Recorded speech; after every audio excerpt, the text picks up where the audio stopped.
Hello guys, welcome all of you. आप सभी का स्वागत है। ये लेक्चर नंबर 4 है आपका इन्वेंट्री कंट्रोल का। इसके पहले हम लोगों ने 3 लेक्चर डिस्कस कर लिया है। तो जिन लोगों ने भाई लोग अभी तक नहीं देखे हो, डिस्क्रिप्शन में जाकर ज़रूर देखना, बिकॉज़ आपका बहुत ज़्यादा वेटेज रहता है सेमेस्टर में इस टॉपिक से लेके जिसका नाम है इन्वेंट्री कंट्रोल। और इन्वेंट्री कंट्रोल इसलिए भी इम्पोर्टेंट हो जाता है because here you will actually find the numerical concept, because in other topics there will be totally theoretical concept, but only in this topic and other one like work study numerical concept is involved. That's why this topic is becomes very important। और आपको ये भी पता होगा कि exam hall में जब आप किसी क्वेश्चन का आंसर लिखते हो और एक न्यूमेरिकल सॉल्व करते हो तो there will be maximum possibility, अगर आपके न्यूमेरिकल के क्वेश्चन सही हो जाते हैं तो भैया आपके टोटल नंबर मिलते हैं। बट अगर आपका 6 नंबर का क्वेश्चन है और भैया पूरा पेज भर के भी लिखते हो तो there will be less chances of getting 6 marks. तो इसलिए भी ये टॉपिक बहुत इंपॉर्टेंट हो जाता है। अदर कंपटीशन एग्ज़ाम में तो भैया ये टॉपिक आता ही है। तो इसलिए मैं आपको बोलता हूँ कि ये सारा जितने भी लेक्चर है एक दूसरे से कनेक्टेड है। तो हर एक लेक्चर आप जाके देखो, ठीक है, तभी जाके यहाँ से कंसेप्ट आपको क्लियर होने वाले हैं, ठीक है। तो इस टॉपिक हम लोग क्या पढ़ने वाले हैं कि इसके पहले हम लोगों ने एक चीज़ डिस्कस किया था which is the economic order quantity, और ये था आपका डिटर्मिनिस्टिक मॉडल के अंदर आता था। डिटर्मिनिस्टिक मॉडल क्या होता था कि जहाँ पर डिमांड रेट जो होता है कस्टमर का which is constant, which is not vary with respect to the time, ठीक है। तो उसके अंदर फर्स्ट क्या था, इकोनॉमिक ऑर्डर क्वांटिटी। ये एक क्वांटिटी हम लोग ऑर्डर करके मंगवाते थे and at this quantity the total annual cost which is coming minimum, मतलब ये जो टोटल एनुअल कॉस्ट हम लोग का आता था, कौन सा cost, purchasing cost plus ordering cost plus holding cost, ये जो हम लोग का आएगा भैया ये मिनिमम आता था। और वहाँ पे इकोनॉमिक ऑर्डर क्वांटिटी का there will be very beautiful and important formula which is you know very well under root 2D C0/CH। Okay, so we discussed in lecture number 3। तो ये हम लोगों ने वहाँ पे निकाला था और वहाँ पे हम लोगों ने फिर निकाला था कि टोटल इन्वेंट्री कॉस्ट जो होता है वो मिनिमम कितना होगा। तो ये कितना था, कुछ नहीं था, ये भी अंडर रूट 2D C0/CH था। और at economic order quantity we know कि जैसे जैसे हम लोग क्वांटिटी को बढ़ा रहे थे तो भैया ऑर्डर कॉस्ट जो है ना वो हमारा कम हो रहा था, क्योंकि ऑर्डर कॉस्ट होता है D/Q/C0, लेकिन होल्डिंग कॉस्ट क्या हो रहा था, बढ़ रहा था, क्योंकि भैया ये होता है क्यू इस बढ़ेगा तो होल्डिंग कॉस्ट भी बढ़ेगा। तो दोनों का इफेक्ट हम लोगों ने जब वहाँ पे एक ड्रॉ किया था कुछ इस तरीके का, अगर आपको याद होगा कि ये होल्डिंग कॉस्ट अगर क्वांटिटी को बढ़ाओगे इधर तो भैया ये कॉस्ट बढ़ेगा, और जैसे ही ऑर्डरिंग कॉस्ट को घटाओगे तो ये घटेगा। और जो टोटल कॉस्ट होता है भैया ये पहले घटता है क्वांटिटी को बढ़ाने से, फिर एक ऐसा पॉइंट आता है जहाँ पे ये टोटल कॉस्ट मिनिमम रहता है। But after that if you continuously increase the quantity then the total annual cost will be increase. तो जिस क्वांटिटी पे जो ये टोटल कॉस्ट जो हमारा मिनिमम आ रहा था that quantity is known as economic order quantity. और एट इकोनॉमिक ऑर्डर क्वांटिटी पे देखना आप लोग का क्या हो रहा है, ये जो ordering cost is comes equal to the holding cost, ये हम लोगों ने देख चुका है। तो अब जो हम लोग डिस्कस करने वाले हैं ये जो आपका सेकंड डिटर्मिनिस्टिक के अंदर सेकंड मॉडल है जिसको हम लोग बोलते हैं economic order quantity with price break and quantity discount. This is very important. हम लोग इसको बड़ा प्रैक्टिकल एग्जांपल से भी समझेंगे, मतलब कि ये एक्चुअली में होता क्या है कि जब हम लोग डिस्कस कर रहे थे economic order quantity on that time we do not consider this one, मतलब हम लोगों ने वहाँ पे जानते हैं कि जो परचेजिंग कॉस्ट होता है वो D/C होता है। तो भैया यूनिट कॉस्ट जो होता है एक यूनिट को खरीदने में ये भी कांस्टेंट और एक साल का डिमांड भी कांस्टेंट, तो वहाँ पे चेंज सिर्फ क्वांटिटी में आ रहा था, इसलिए हम लोग इसी दो कॉस्ट को लेकर चले थे।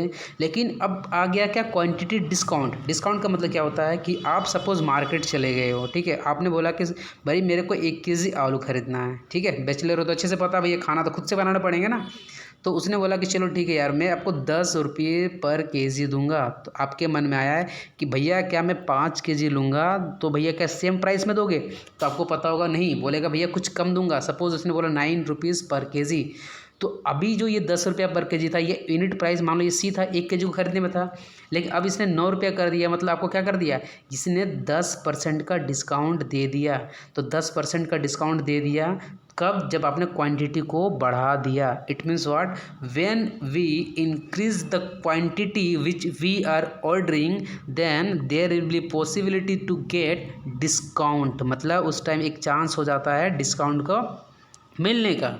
अब इस डिस्काउंट को हमें एक्सेप्ट करना है नहीं करना है, ये हमें कैसे पता चलेगा? ऐसा इसका मतलब ये नहीं है कि always the discount which is given by the supplier is beneficial for you. मतलब कभी ऐसा नहीं है कि हमेशा जो आपको डिस्काउंट मिलने वाला है सप्लायर के मतलब तरफ से वो हमेशा आपके लिए बेनिफिट हो, कोई ज़रूरी नहीं है। तो ये बेनिफिट कब होगा नहीं होगा ये हमें पता चलेगा कैसे? एक सिस्टमेटिक प्रोसीजर है from where we can understand that if any supplier is giving discount on unit cost then we should accept that discount और नॉट। तो हम लोग उस प्रोसीजर से समझेंगे। तो सबसे पहले आप देखो यहाँ पे एक ग्राफ दिख रहा होगा कि ये टोटल कॉस्ट है, ये यहाँ पे ऑर्डर साइज है। ऑर्डर साइज मतलब nothing but this is quantity. और आप अभी तक आप लोग क्या पढ़े हो कि अगर मान लो कि जैसे जैसे हम लोग क्वांटिटी को बढ़ा रहे थे तो कॉस्ट मेरा डिक्रीज हो रहा था, तो एक ऐसा मिनिमम पॉइंट आ रहा था जहाँ पे मेरा टोटल कॉस्ट जो है वो मिनिमम आ जा रहा था। ठीक है, वो किसके लिए आ रहा था? Q1 क्वांटिटी के लिए।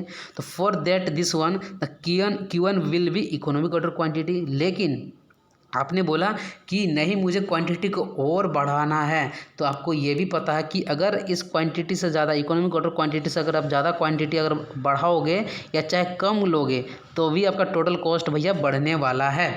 लेकिन जैसे आपने भैया एक क्वांटिटी Q2 पर पहुंच गए तो दुकानदार बोलता है कि भैया कि अभी जो मैं सपोज़ यूनिट प्राइस 10 रुपया एक यूनिट का ले रहा था, कि अगर तुम इस क्वांटिटी Q2 को खरीदोगे जो कि Q1 से ज़्यादा है तो मैं तुझे 10% का आपको डिस्काउंट देने वाला हूँ। मतलब अब जो एक यूनिट का प्राइस जो होने वाला है वो जो C होने वाला है ये कितना होने वाला है? ये आपका 9 रुपीज़ पर यूनिट होने वाला है। और हमेशा डिस्काउंट आपको C पे ही मिलने वाला है, यूनिट कॉस्ट पे ही मिलने वाला है। तो जैसे आप यहाँ पे पहुँचते हो, इस पॉइंट पे पहुँचते हो, आपको डिस्काउंट मिलता है। तो डिस्काउंट मिलने के बाद जो भैया ये क्वांटिटी Q2 हो गया, Q2 क्वांटिटी आप खरीदते हो तो डिस्काउंट मिलेगा। तो डिस्काउंट मिलने के बाद क्या होता है? कॉस्ट आपका जो है टोटल वो घटेगा। अब देखो ये कॉस्ट घट के मान लो इस पॉइंट पर आ गया, तो Q2 क्वांटिटी पे जो आपका कॉस्ट आ रहा है जिसका नाम क्या? TC2। तो भैया TC1 जो कॉस्ट है ये जो है ये ज़्यादा है किससे? TC2। और जब TC1 जो ये टोटल कॉस्ट है ये क्वांटिटी Q1 के लिए है और TC2 जो कॉस्ट है ये क्वांटिटी Q2 के लिए है। तो Q2 क्वांटिटी आपको जो है मतलब अगर आप मंगवाते हो तो आपको 10% का डिस्काउंट मिल रहा था। मतलब कि अगर हम लोग Q2 क्वांटिटी को मंगवाएंगे तो जो मेरा टोटल कॉस्ट आएगा वो क्या हो जाएगा? मिनिमम हो जाएगा। तो ग्राफ से हमें समझ में आ रहा है कि we should need to order the quantity Q2 instead of Q1 because the total cost at Q2 quantity is lesser than the total quantity as comparison to the Q1। यहाँ से आपको दिख रहा है भैया देखो TC1 ज़्यादा है और TC2 कम है।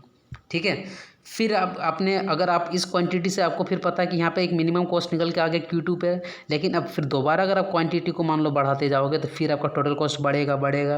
उसके बाद भैया यहाँ पे क्या दिख रहा है आपको यहाँ पे कि फिर एक दुकानदार बोलता है कि ठीक है अभी आपका 9 रुपया हो गया ना, फिर मैं आपको जो है 10% का डिस्काउंट दे रहा हूँ। कितना का? सपोज उसने बोला 10% का डिस्काउंट दे रहा हूँ। तो अब आपका जो यहाँ पे यूनिट कॉस्ट निकल के आ रहा है ये 8.1 रुपीज़ पर यूनिट निकल के आ रहा है। ठीक है, तो फिर यहाँ पे जैसे आपको डिस्काउंट मिलेगा तो भैया टोटल कॉस्ट क्या होगा? घटेगा।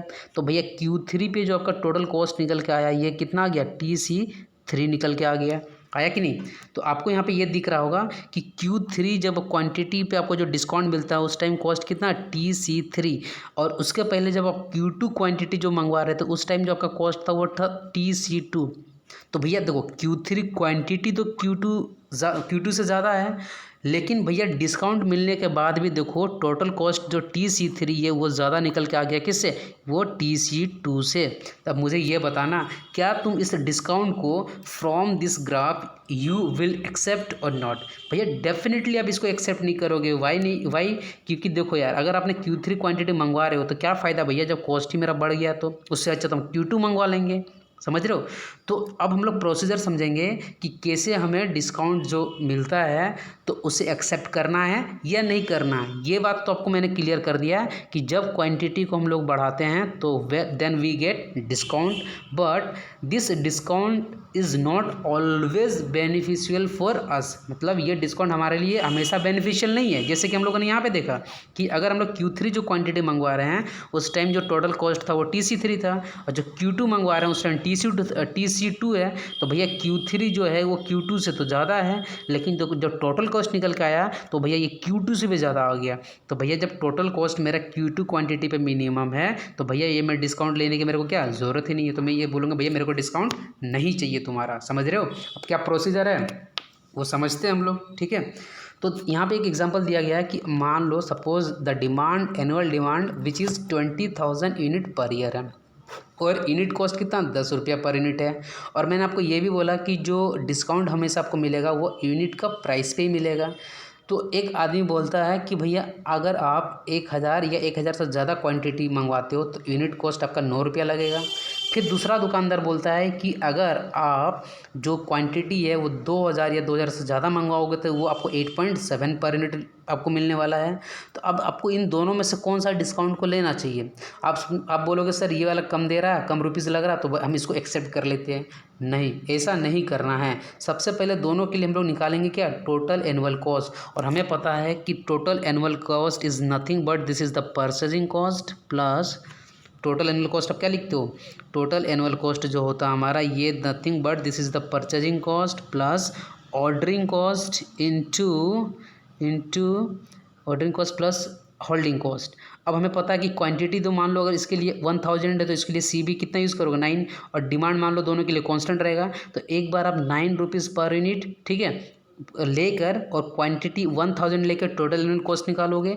सेकंड टाइम आप यूनिट कॉस्ट 8.7 और क्वांटिटी 2000 लेकर टोटल एनुअल कॉस्ट निकालोगे, और जिस पर भी total annual cost will B minimum that discount should be accepted, ठीक है, वही डिस्काउंट एक्सेप्ट किया जाएगा, चाहे वो इस पर आए चाहे इस पर आए। समझ में आ गया आपको। तो देखो तो इसका प्रोसीजर क्या क्या है। सबसे पहले देखो कि हमें पता है कि जो कुछ कंडीशन पे जो हमें क्या मिलता है, डिस्काउंट मिलता है। कि जब हम लोग क्वांटिटी को बढ़ा देते हैं तो हमें एक ऑफ़र दिया जाता है। कब, जब हम लोग लार्ज क्वांटिटी में इन्वेंट्री को मंगवाते हैं।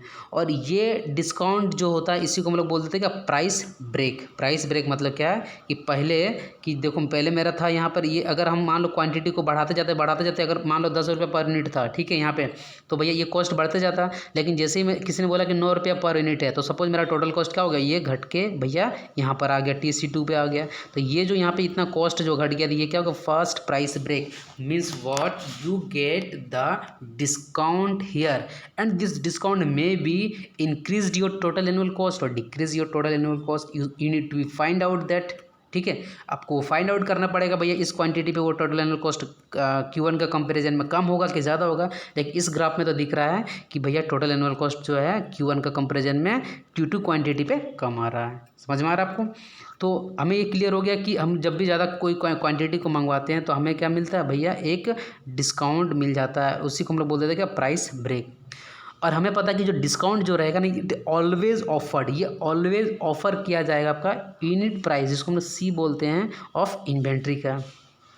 और इस कंडीशन में हमको जो बेस्ट ऑर्डर साइज मतलब जैसे अभी हम लोग इकोनॉमिक ऑर्डर क्वांटिटी हमारे लिए बेस्ट ऑर्डर साइज होता था, लेकिन this is the discount model. तो इस कंडीशन में अगर सबसे अच्छा ऑर्डर साइज अगर हम लोग को निकालना है तो भैया हमें परचेजिंग कॉस्ट को ऑर्डरिंग कॉस्ट और होल्डिंग कॉस्ट के साथ में देखना पड़ेगा, क्योंकि परचेजिंग कॉस्ट D/C होता है और C पे मिलता है डिस्काउंट। इसलिए हम लोग जब टोटल एनुअल कॉस्ट निकालेंगे तो भैया हमें purchasing cost plus ordering cost इन प्लस होल्डिंग कॉस्ट, इन तीनों कॉस्ट पे उस डिस्काउंट का इफेक्ट हमें दिखने को मिलेगा। समझ में आ रहा है। और इसके पहले हम लोग जब डिस्कस किए थे क्या, जब हम लोगों ने डिस्कस किया था इकोनॉमिक ऑर्डर क्वांटिटी, उस टाइम इसको हम लोग नहीं लेके चल रहे थे क्योंकि ये आपका कांस्टेंट था।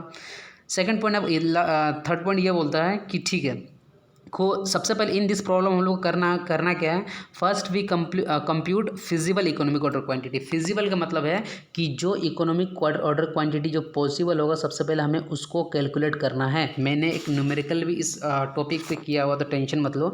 तो सबसे पहले आप लोग क्या करोगे, इस पर एक फिजिबल EOQ कैलकुलेट करोगे और उसी EOQ पे टोटल कॉस्ट निकालोगे। ठीक है, टोटल कॉस्ट मतलब क्या, टोटल एनुअल कॉस्ट निकालोगे।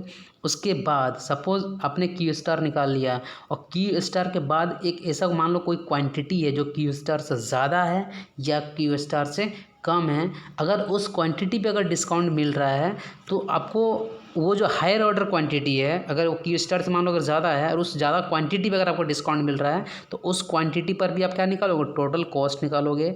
और इन दोनों केस में जिस पर भी मिनिमम आपका निकल के आएगा total cost, which will be your best order size. ठीक है, तो देखो, तो क्वेश्चन में आप लोग को एक करवा रहा हूँ, इससे आपका सारा कंसेप्ट क्लियर हो जाएगा। क्वेश्चन यहाँ पर है क्या, पहले आप इसको देखो अच्छे से। क्वेश्चन ये है कि मेरे पास एनुअल डिमांड अभी 2500 यूनिट का है। एक साल में जो डिमांड है मेरा कितना, 2500 का है। और एक बार ऑर्डर करके, ऑर्डर जो करते हैं उसमें कॉस्ट कितना लगता है, 100। इन्वेंट्री होल्डिंग कॉस्ट जो है ये क्या दिया हुआ, 25% ऑफ यूनिट प्राइस। मतलब अगर होल्डिंग कॉस्ट अगर परसेंटेज में जो दिया हुआ रहेगा वो हमेशा किसका रहता है, वो आपका यूनिट प्राइस पे रहता है। तो यहाँ पे जो price quoted by a supplier, एक सप्लायर बोलता है कि ठीक है भैया आपको चाहिए कितना, 2500 यूनिट चाहिए एक साल में। तो अगर आप 500 यूनिट से कम यूनिट मंगवाओगे तो एक यूनिट का दाम लूँगा मैं 10 रुपया। अगर आप जो क्वांटिटी है 500 या 500 ज़्यादा मंगवाओगे तो आपको भैया डिस्काउंट मिल जा रहा है, यहाँ कितना, 9 रुपये लग रहा है। तो अब सप्लायर को समझ में आना चाहिए कि भैया मुझे कौन सा क्वांटिटी मंगवाना चाहिए। ठीक है, ऑप्टिमम ऑर्डर क्वांटिटी क्या होगा, अगर हमें एक साल में 2500 यूनिट चाहिए तो एक बार में जो मैं ऑर्डर करूँगा तो किस क्वांटिटी को मंगवाऊँ। तो मैंने अभी आपको यहाँ पे बताया था कि सबसे पहले फिजिबल EOQ निकालो। क्या निकालो, फिजिबल EOQ। जैसे इस केस में अगर हमको इसके लिए EOQ निकालना है तो भैया हमें पता है फिजिबल अगर EOQ निकालना पड़ेगा। तो देखो सबसे पहले तो देखो क्या दिया हुआ कि गिवन दैट दे के रखा हुआ, डिमांड देकर रखा हुआ है, ऑर्डरिंग कॉस्ट देकर रखा हुआ है। केस 1 क्या है कि जब हम लोग यूनिट कॉस्ट, ये जो आपको यहाँ पे देकर रखा था कितना, 10 रुपीज़ पर यूनिट, पहले हम लोग इसी को कंसिडर करते हैं। तो जब मेरा यूनिट कॉस्ट जो है वो 10 रुपया है और होल्डिंग कॉस्ट अभी आपको बोला गया ये क्या है, 25% ऑफ सी है। ठीक है, तो 25% ऑफ सी मतलब 10 का 25% कितना हो जाएगा, 2.5 यूनिट पर ईयर। तो 10 रुपया पर यूनिट कॉस्ट पे हम लोग निकाल लिए first feasible economic order quantity and it comes out 447 unit पर ऑर्डर। ठीक है, तो मैंने बोला ठीक है, आपने क्वांटिटी को निकाल लिया। तो जैसे ही आपने इस इकोनॉमिक ऑर्डर क्वांटिटी को निकाला, first feasible economic order quantity, ये 447 निकल के आया। अब मुझे ये बताओ 400 जो 47 है, क्या ये लेस देन है 500 से, बिल्कुल है। इसका मतलब यहाँ पर आपको यूनिट प्राइस 10 रुपया एक्सेप्टेड है। ठीक है, सपोज अगर आपको मान लो यहाँ पे इकोनॉमिक ऑर्डर क्वांटिटी 555 आ जाता, विच इज़ भैया ग्रेटर देन 500, तो उस टाइम आपका प्राइस भैया यूनिट प्राइस 10 रुपया में आपको सप्लायर नहीं देता। उस टाइम भैया ये केस हम लोग यूज़ नहीं कर पाते, समझ रहे हो। तो भैया जैसे ये 447 यूनिट निकल के आया which is less than 500, it means what, the supplier condition is fulfil. अब वो हमको एक यूनिट का प्राइस 10 रुपया में देने वाला है। अब मैं निकालूंगा यहाँ पे total annual cost which is nothing but purchasing cost, ordering cost and holding cost. Okay, तो demand is 2500, unit cost is 10 rupees. तो भैया की स्टार यहाँ पे निकाल के रखे हो, put all the values and after calculate करना आप लोग। ठीक है, we get total cost which is total annual cost at Q star which is, ये निकल के आ गया। ठीक है, 26,118.03, समझ में आ गया। अब केस 2 है। अब आपका मतलब क्या भैया, ये जो क्यू स्टार निकाले हो तो क्या ये आपके लिए ऑप्टिमम हो गया, ऑप्टिमम, ये क्या आपका ऑप्टिमम क्वांटिटी है? अरे नहीं है भैया, आप लोग आपने यहाँ पे एक कंडीशन पढ़ा था कि जैसे ही आप फर्स्ट इकोनॉमिक ऑर्डर क्वांटिटी निकालते हो उस पर क्या निकाल लो, आप उस पर निकालो टोटल कॉस्ट। उसके बाद नेक्स्ट हायर ऑर्डर साइज पे देखो, उस पर भी टोटल कॉस्ट निकालना आपको। उसके बाद वो दोनों में जो जिसमें टोटल कॉस्ट आपका मिनिमम निकल के आएगा वो आपका होने वाला है बेस्ट ऑर्डर साइज। अब हम लोग को सेकंड केस में देखना है कि ठीक है, सेकंड केस में क्या बोलता है कि भैया जो यूनिट कॉस्ट है वो 9 रुपया पर यूनिट है। तो यहाँ से होल्डिंग कॉस्ट कितना निकल के आएगा, 20%, 25% of 9, it means what, 2.25 rupees per unit per year. और यहाँ पे जैसे आप क्यू स्टार निकालोगे ना तो ये आ गया 467। तो ये मुझे बताओ, ये जो 467 आपका निकल के यहाँ पर आपका आया है 467, क्या ये 500 से ज़्यादा है या 500 से बराबर है? ऑब्वियसली भैया ये 500 से कम है। ठीक है, इसका मतलब अब आपको सप्लायर बोलेगा आप भैया 467 क्वांटिटी मंगवा रहे हो, जो आपका क्यू स्टार निकल का आया। जब आप यूनिट प्राइस को 9 रुपया लेके चल रहे थे तो वो बोलेगा भाई आपको मैं 9 रुपया में दूंगा ही नहीं, मैंने तो आपको ये बोला था कि अगर आप 500 या 500 से ज़्यादा अगर आप क्वांटिटी मंगवाओगे तो अब मैं 1 यूनिट का प्राइस 9 रुपया लूँगा। समझ रहे हो मेरी बात? तो भैया इसके लिए मेरा इकोनॉमिक ऑर्डर क्वांटिटी 467 तो होगा ही नहीं। तो अब मैं क्या सोचूंगा कि अगर मुझे 9 रुपया 1 यूनिट का मतलब ख़रीदना है, क्योंकि भैया ये 10 से कम है तो ख़रीदना है, तो भैया फर्स्ट जो पॉसिबल ऑर्डर हो सकता है तो 500 से greater than it can be anything, लेकिन इक्वल टू भी तो लिखा हुआ है। तो फर्स्ट जो पॉसिबल ऑर्डर यहाँ पे निकल के आएगा वो निकल के आएगा 500 यूनिट, जो कि मेरा 9 रुपीज़ पर यूनिट में ये कंडीशन फुलफिल करेगा। समझ में आ रहा है? तो सेकंड केस में जो मेरा ये निकल के आया क्यू स्टार 467, उस कंडीशन में जो सप्लायर बोलेगा ये भैया ये तो आपको 500 से कम है, तो supplier will not give discount, वो आपको बोलेगा ही नहीं, हम उसको आपको डिस्काउंट देगा ही नहीं, क्योंकि वो तो आपको बोला था कि अगर आप 500 या 500 से ज़्यादा मंगवाओगे तब मैं आपको 9 रुपया पर यूनिट देने वाला हूँ। तो इस कंडीशन में भैया 500 से ज़्यादा तो कुछ भी हो सकता है, लेकिन भैया बराबर भी तो 500 का बोला है, तो फर्स्ट फिजिबल पॉसिबल ऑर्डर इसमें क्या हो जाएगा 500 हो जाएगा। तो भैया इस कंडीशन में मेरा जो यहाँ पे क्यू स्टार मान लो कितना हो गया 500 यूनिट पर ऑर्डर।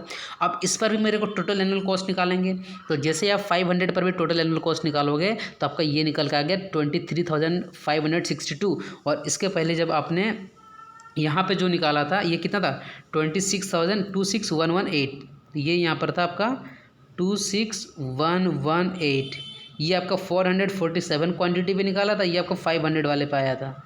तो मुझे ये बताओ total annual cost is minimum at 500 quantity, ठीक है। तो दैट्स वाई फिजिबल ऑर्डर हम लोग का यहाँ पे क्या हो जाएगा 500 यूनिट हो जाएगा, ना कि 447, क्योंकि यहाँ पे टोटल एनुअल कॉस्ट मिनिमम आ गया। तो इसलिए भैया यहाँ पे ऑप्टिमम इन्वेंट्री और जिसको हम लोग इकोनॉमिक ऑर्डर क्वांटिटी इस केस में जो बोलेंगे वो हो गया 500 यूनिट हो गया। समझ रहे हो? मतलब ये कुछ इस तरीके का केस होगा अगर हम लोग ग्राफ बनाना चाहें कि 447 पे जो भैया आपका जो कॉस्ट आ रहा था वो मिनिमम टोटल TC1 आ रहा था, क्योंकि इकोनॉमिक ऑर्डर क्वांटिटी है, और जैसे 447 से आप क्वांटिटी को बढ़ा रहे थे भैया आपका कॉस्ट ये बढ़ रहा था।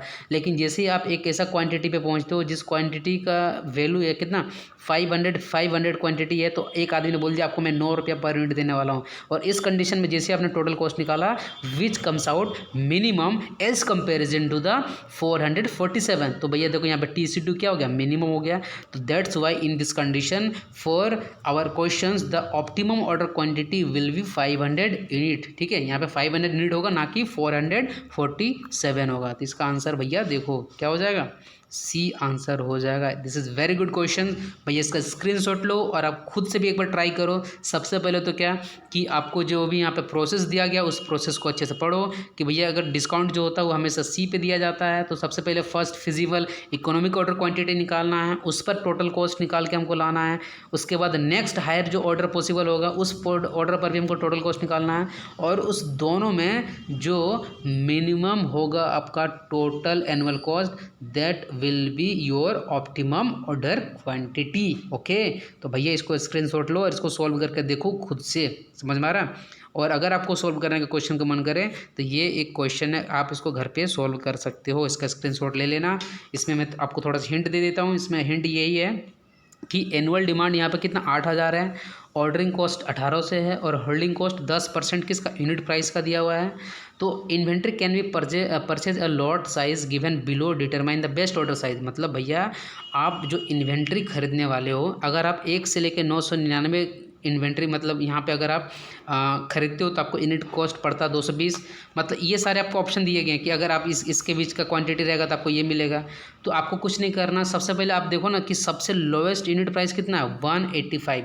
तो भैया आपके मन में यही करेगा ना कि मान लो कि अगर कहीं 1 kg एप्पल का दाम 40 रुपीज़, एक एप्पल का दाम मान लो 4 रुपीज़ पर एप्पल है, ठीक है, और कहीं आपको दिख गया 2 रुपीज़ पर एप्पल, तो अब मुझे आप क्या एक्सेप्ट करोगे, सबसे कम वाला। तो यहाँ पे देखो 1 यूनिट का कॉस्ट सबसे कम है, तो यहाँ पे सबसे पहले क्या कर लो आप इस कंडीशन में इकोनॉमिक ऑर्डर क्वांटिटी निकाल लो, और जहाँ पे सी क्या लेके चलोगे यहाँ पे 185 लेके चलना है। और जैसे यहाँ पे सी 185 लोगे तो भैया CH कितना हो जाएगा 10% ऑफ इसका, मतलब 18.5 हो जाएगा। यहाँ पे जैसे क्यू स्टार निकालोगे, अगर ये क्यू स्टार अगर 2000 या 2000 से ज़्यादा आ गया तो आपको सप्लायर यहाँ पर देने के लिए रेडी हो जाएगा, तो उस टाइम आप यहाँ पर टोटल एनुअल कॉस्ट निकाल सकते हो। लेकिन अगर मान लो ये क्यू स्टार 2000 या 2000 से कम आ गया, ठीक है, तो भैया ये तो कंडीशन गए हो। फिर नेक्स्ट पॉसिबल क्या होगा, फिर आप इस पे जाना, इस कंडीशन पे सी इक्वल टू 190 लेके यहाँ पे क्यू स्टार निकालना। अगर क्यू स्टार यहाँ पे निकालने के बाद अगर आपका क्वांटिटी इस रेंज में आ जाता है तो वहाँ पर भी टोटल एनुअल कॉस्ट निकालना। ठीक है, क्या निकालोगे यहाँ पे, टोटल एनुअल कॉस्ट निकालोगे। उसके बाद यहाँ पर एक निकालने के बाद फिर सेकंड वाले पे, ऊपर वाले पे जाना, अगर वहाँ पर भी क्यू स्टार निकालना या तो वन जो भी क्वांटिटी रहेगा दोनों में से टोटल एनुअल कॉस्ट निकाल के देखना, वहाँ पर जो आपको मिनिमम होगा तो वही आपके लिए बेस्ट ऑर्डर साइज हो जाएगा। अगर ये क्वेश्चन आपका बहुत ही अच्छा क्वेश्चन अगर आपसे बन जाए तो वेरी गुड। अगर आपको कहीं डाउट है तो भैया आप मेरे को कमेंट करना, स्पेशली बोलना कि सर मेरे को ये क्वेश्चन करवा दो, तो मैं आपको इसका सॉल्यूशन बना के भेज दूंगा या तो मैं इसके लिए एक वीडियो अपलोड कर दूंगा। आई होप आपको सारा कंसेप्ट क्लियर हो गया। तो ये हम लोगों ने दो मॉडल पढ़ लिया, इकोनॉमिक ऑर्डर क्वांटिटी और economic order quantity with price break means what, discount. तो अब हम लोग जो नेक्स्ट लेक्चर पढ़ने वाले हैं कि इन्वेंट्री मैनेजमेंट के टाइप कैसे कैसे होते हैं, मतलब इन्वेंट्री को हम लोग कैसे कैसे मैनेज कर सकते हैं। जैसे एक अगर मॉल में आप जाते हो तो उस मॉल में देखो 500,000 नंबर ऑफ आइटम्स रहते हैं, तो भैया इतने सारे आइटम भाई आदमी को कैसे याद रहेगा कि भैया कौन सा आइटम खत्म हो गया, कौन सा बचा हुआ है। तो भैया वहाँ पर जो आइटम का जो मैनेजमेंट हो रहा है, मतलब किसका मैनेजमेंट हो रहा है, वहाँ पे इन्वेंट्री का मैनेजमेंट हो रहा है। तो कौन कौन से ऐसे तरीके होते हैं जिसके हेल्प से हम लोग इन्वेंट्री को मैनेज कर सकते हैं, and that will be helpful for us, ये हम लोग डिस्कस करने वाले हैं next lecture which is number 5। ठीक है, तो मिलते हैं नेक्स्ट वीडियो पे। और अगर आपको लगता है यार कि ये आपके लिए वर्थफुल हो, ये आपको बेनिफिट पहुंचा रहा, तो भैया आप लोग अपने दोस्तों के साथ भी शेयर कर सकते हो। इसमें ज़रा सा भी ईगो नहीं करना यार कि मैं शेयर कैसे कर दूंगा भैया, मतलब ये एक ऐसा चीज़ है जितना आप डिस्ट्रीब्यूट करोगे अब फिर का बेनिफिट है। दिमाग में ये लगा के मत बैठना कि भैया अगर मैं शेयर करूँगा तो मेरे फ्रेंड को भी सीखने को मिलेगा। भैया ये सबसे मतलब क्या बोलते हैं उसको, जिसका माइंड ग्रोथ सेट नहीं रहता ना वही ये सब कुछ सोच सकता है। ठीक है, तो अगर आपको लगे अच्छा काम का चीज़ है तभी शेयर करना, अदरवाइज़ आपको शेयर मत करना। ठीक है, मिलते हैं फिर नेक्स्ट वीडियो में। So guys thanks for watching this video.